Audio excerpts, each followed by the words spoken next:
नमस्कार, आप देख रहे हैं आर्यन न्यूज। मैं हूं आपके साथ पल्लवी सिंह। रुक करेंगे कुछ बड़ी खबरों की ओर। उत्तर प्रदेश में विधानसभा चुनाव के लिए आज कांग्रेस महासचिव प्रियंका गांधी ने पार्टी के 125 उम्मीदवारों का ऐलान कर दिया है और इस पहली सूची में 40% महिलाओं को टिकट भी दिया गया।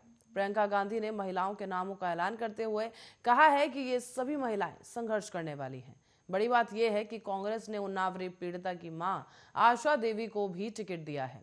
प्रेस कॉन्फ्रेंस में प्रियंका गांधी ने कहा है कि 125 उम्मीदवारों की सूची में से 50 महिलाएं हैं और हमने प्रयास किया है कि संघर्षशील और पूरे प्रदेश में नई राजनीति की पहल करने वाली प्रत्याशी हों। उन्होंने ये भी कहा कि पहली सूची में 40% युवाओं को भी टिकट दिया गया और हमारी कोशिश है कि हम इनके माध्यम से यूपी की राजनीति को नई दिशा देने में कामयाब होंगे।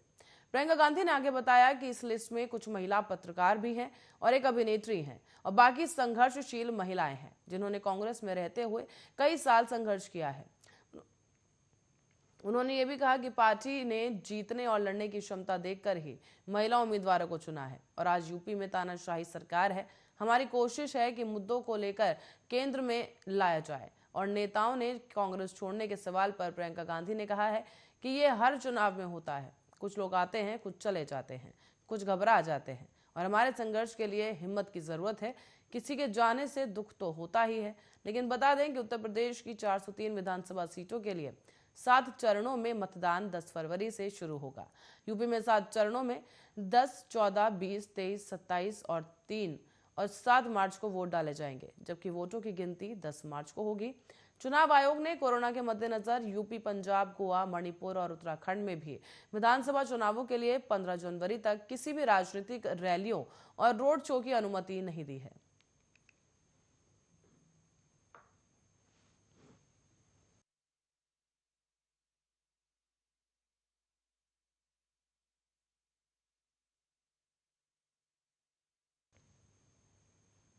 और इसी कड़ी में आम आदमी पार्टी ने भी अब पंजाब में सीएम का उम्मीदवार घोषित करने से पहले एक और बड़ा दांव खेल दिया है।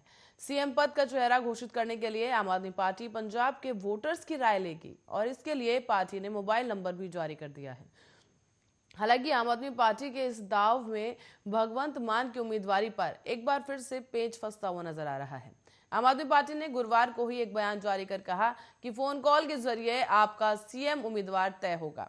नंबर पर कॉल करने के बाद पूछा जाता है कि आम आदमी पार्टी का मुख्यमंत्री का चेहरा कौन होना चाहिए। बीप की आवाज के बाद जिसे भी कॉल करने वाला आपके मुख्यमंत्री के चेहरे पर देखना चाहता है, उसका नाम लेना पड़ता है। नंबर पर की जाने वाली हर कॉल को आम आदमी पार्टी रिकॉर्ड कर रही है। हालांकि आम आदमी पार्टी ने इस कदम की वजह से संगरूर के सांसद भगवंत मान की उम्मीदवारी में पेच जरूर फंसा दिया है और अभी तक ऐसे कयास लगाए जा रहे थे कि आम आदमी पार्टी के सीएम का चेहरा बनने की रेस में भगवंत मान सबसे आगे हैं। इतना ही नहीं, बल्कि जब अरविंद केजरीवाल ने बुधवार को पंजाब पहुंचने के बाद कहा कि एक हफ्ते के बाद सीएम के चेहरे से पर्दा हटाया जाएगा, तो ऐसा माना गया कि भगवंत मान का ही नाम फाइनल हो चुका है। लेकिन अब पार्टी के इस दाव से भगवंत मान को एक नई चुनौती मिल सकती है।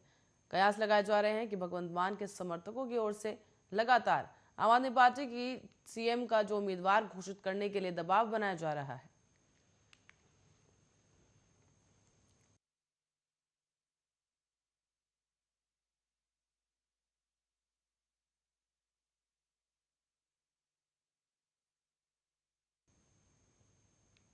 और उत्तर प्रदेश विधानसभा चुनाव से ठीक पहले बीजेपी को भी लगातार झटके पे झटके मिल रहे हैं। दरअसल पार्टी के बड़े बड़े चेहरे एक के बाद एक इस्तीफा दे रहे हैं और बीते दिनों योगी सरकार में कैबिनेट मंत्री रहे स्वामी प्रसाद मौर्य ने इस्तीफा देकर यूपी में सियासत में हलचल मचा दी थी। और वहीं अब इस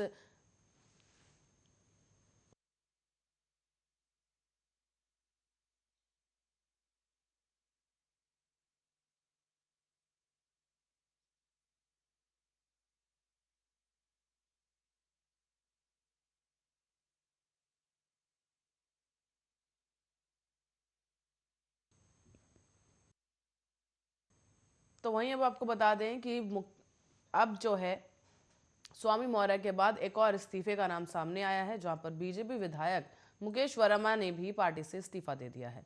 फिलहाल खबर आ रही है कि मुकेश वर्मा स्वामी प्रसाद मौर्य के घर पर मौजूद हैं और गौरतलब है कि 2 दिन के अंदर ही बीजेपी से इस्तीफा देने वाले मुकेश वर्मा 7वें विधायक हैं।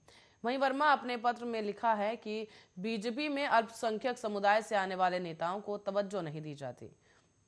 सरकार में किसानों, छोटे कारोबारियों और बेरोजगारों की उपेक्षा की गई है। और आपको बता दें कि वर्मा ने बीजेपी की प्राथमिक सदस्यता से भी इस्तीफा दे दिया है।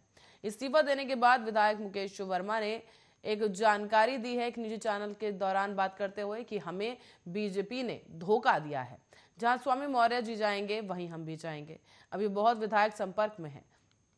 ऐसे में उत्तर प्रदेश की 403 विधानसभा सीटों पर इस बार 7 चरणों में मतदान होगा और इसकी शुरुआत 10 फरवरी से राज्य के पश्चिमी हिस्से के 11 जिलों से करीब 58 सीटों पर मतदान के साथ होगी।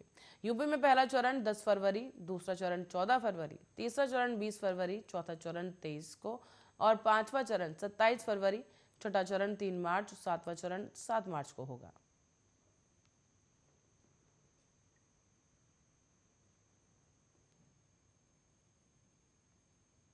और राष्ट्रीय राजधानी दिल्ली में कोरोना पूरी तरीके से बेकाबू हो चुका है। नाइट और वीकेंड कर्फ्यू के बावजूद कोविड-19 संक्रमण के प्रसार पर ब्रेक लगता हुआ नहीं दिखाई दे रहा। दिल्ली के स्वास्थ्य मंत्री सत्येंद्र जैन ने कहा है कि कोरोना के आज 27,500 नए मामले सामने आएंगे।